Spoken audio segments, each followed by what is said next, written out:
Theo Nast had worked 37 receptions in the Garrard's gilded ballroom and had learned one useful thing about powerful men. They always arrived early enough to stand still and let the room arrange itself around them. The man in the charcoal suit did exactly that. On the night of the Aldermere reception, crossed the threshold at 6 minutes past 7, stopped just inside the tall doors, and did nothing at all. Within 90 seconds, 3 conversations had quietly shifted their backs to him. 2 waitresses had found reasons to be somewhere else, and the Garrard's head of floor services, standing at the service entrance with a clipboard he had stopped marking, had decided to watch. Theo did not know the man's name. The reservation listed a holding company with an unremarkable address, but he had seen enough rooms part for enough men to know that the charcoal suit was not a minor guest, and that whatever business had brought him to the Aldermere reception was not listed in the evening's agenda. He did not notice the woman at all. Not then. She was what she always was at these events, present and invisible, a gray uniform and a translation earpiece stationed near the far door in the event that the 3 Vrendish delegates needed English rendered in real time. Sonia Vase had worked floor interpretation at the Garrard for 4 years, and she had learned the same useful thing Theo had learned, except from the other direction. Powerful men never looked at the staff, which meant the staff could look at them. She noticed the man in the charcoal suit before Theo did, which was before almost anyone else. What she noticed was not his presence, though it was considerable, but the direction he was walking. He had picked up a conference program from the table near the door and was moving, reading it, toward the Vrendish delegates cluster near the east window. He moved as a man who knew exactly where he was going. Program in his hand was Tuesdays.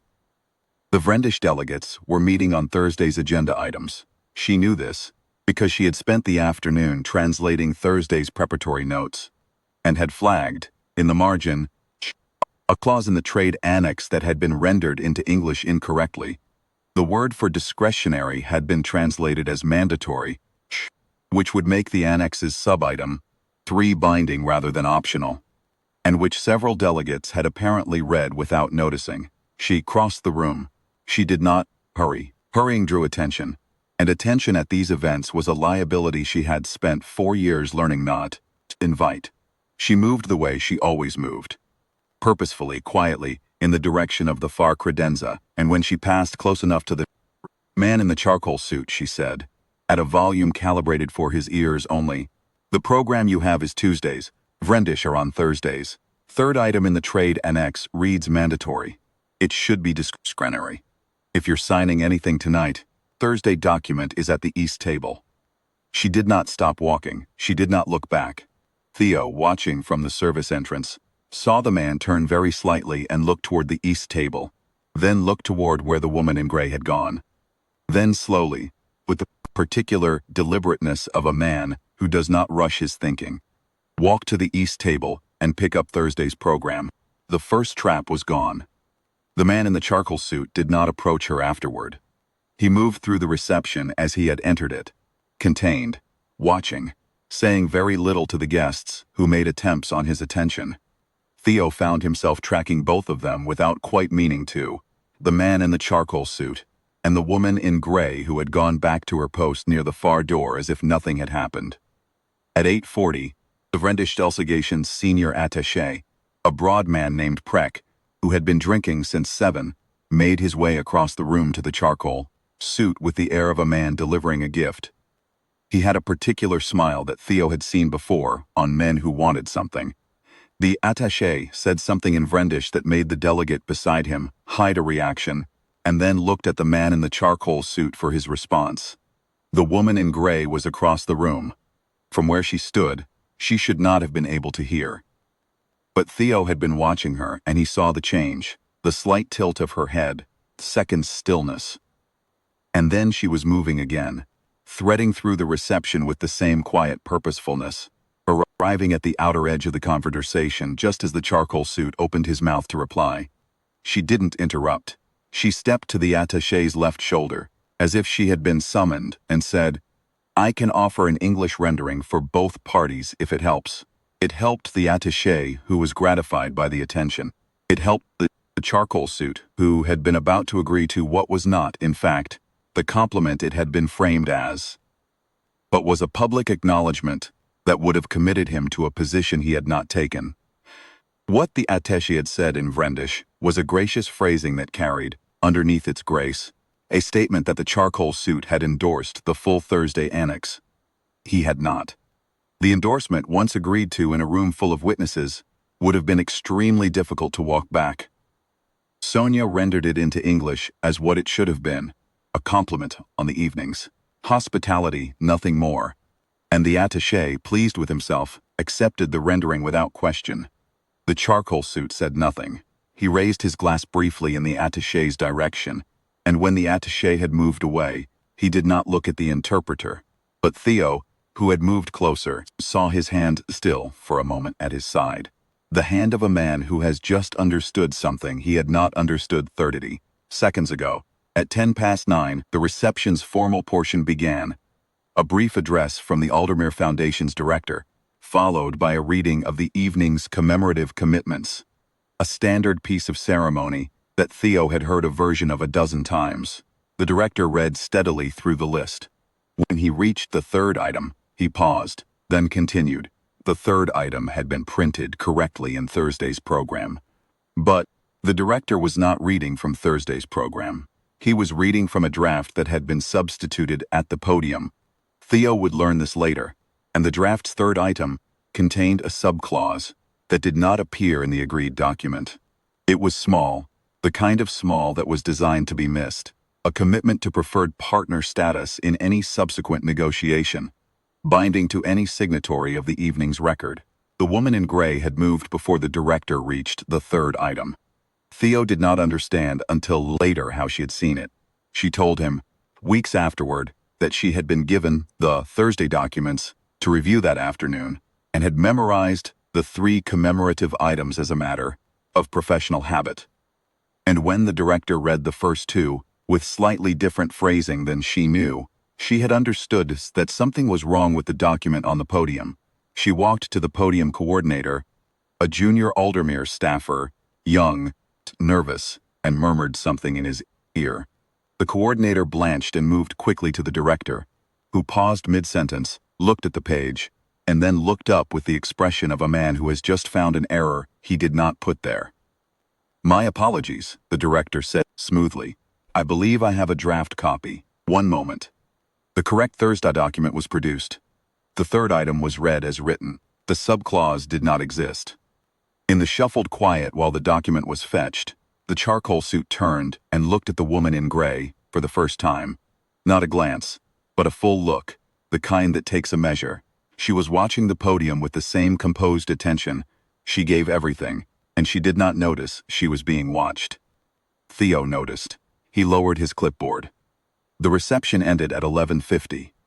The guests moved toward the lobby in the measured way of people who have been in formal rooms for too long and are remembering the existence of coats. Theo was overseeing the departure queue when he saw the man in the charcoal suit stop in the wide corridor between the ballroom and the lobby. In the particular way a man stops when he is waiting for something specific. The woman in gray came through the ballroom door a minute later, her earpiece in her hand, her jacket buttoned. She did not see him until she was close enough that stopping would have been obvious, so she did not stop. "You were the interpreter," the man said. His voice was quieter than Theo had expected, given everything. "Yes," she said, the program, the attaché's remark, the podium document. She looked at him steadily. "I work floor interpretation. I'm assigned to know the evening's documents. You were on the other side of the room when the attaché spoke." "Vrendish carries," she said. "The acoustics in the east chamber favor it."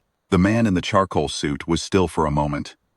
Theos had seen this stillness before, at the moment of arrival, when the room arranged itself, but this was a different kind. That had been the stillness of a man with authority.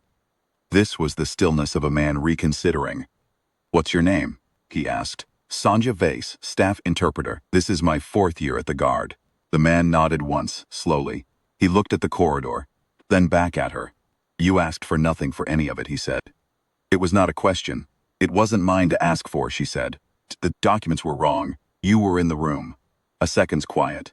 In the lobby behind them, coats were being retrieved, and farewells were being said, and the ordinary machinery of an ending evening was moving forward.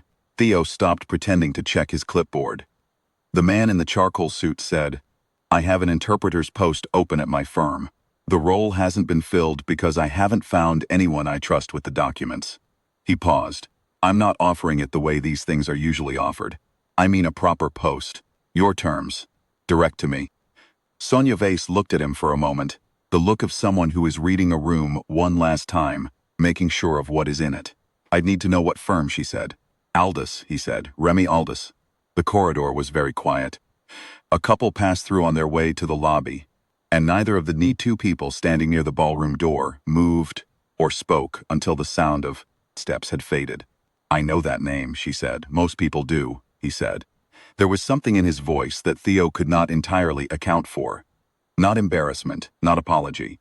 Something closer to honesty, kind that cost something. "I'd need to think about it," she said. "I'd expect that," he said.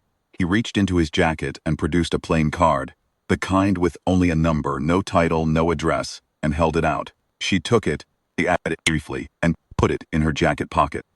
"You could have said something earlier," he said. "Any of the 3 times you didn't." "No," she agreed. "Why not?" she considered. "Because it wasn't about me," she said. "I saw what needed doing and did it. That's the work." The man in the charcoal suit looked at her for a moment with an expression Theo had not expected to see on a face like that. Not softened exactly. Opened. The way a room opens, when the thing it has been braced against has quietly been taken care of. "That's a rare thing," he said. "In my experience," she said. "I imagine it is." He nodded and moved toward the lobby. Theo watched her look at the corridor for a moment after he had gone. Not wistfully, not with triumph, just with the composed attention she seemed to give everything. Then she picked up her satchel from the service bench, tucked her earpiece inside, and walked toward the staff exit. He thought, later, on the bus home, past the lit windows of the city, past the quiet stops emptying out one by one, about what he had actually seen that night. Not the reception, not the documents, not the man who made rooms go quiet when he entered. He thought about the woman in gray who had crossed a ballroom twice, and stood at a podium, coordinator's shoulder once, and had asked for nothing, and had been right every time. He had worked 37 receptions at the Garrard. He had never once seen anyone move through a room like that. Not like someone with power, but like someone who understood what it was for. 3 weeks later, a letter arrived at the Garrard staff office, addressed to Sonia Vase. It was brief. It contained a contract, her name at the top, 3 blanks for her to fill in, rate, start date, notice requirements, and a line at the bottom that read, "Your terms as discussed." Plain signature below that. No title. She filled in the blanks at the break room table, Theo noted. In the same unhurried way she did everything. She did not mention it to anyone. When she handed in her notice the following Monday, she shook his hand at the service entrance and told him it had been a pleasure. He told her the same, and meant it more than he was usually in the habit of meaning things. She walked out through the service corridor into the gray city morning, and the Garrard's gilded ballroom went on without her. But Theo set her name in the column of the evening's log that he reserved for things worth remembering, not the guests, not the receptions, but the moments that shifted something in his reckoning about what it meant to do work honestly, without claim or theater, in a room full of people who would never think to look. Her name fit there easily. It was the only place it had ever belonged.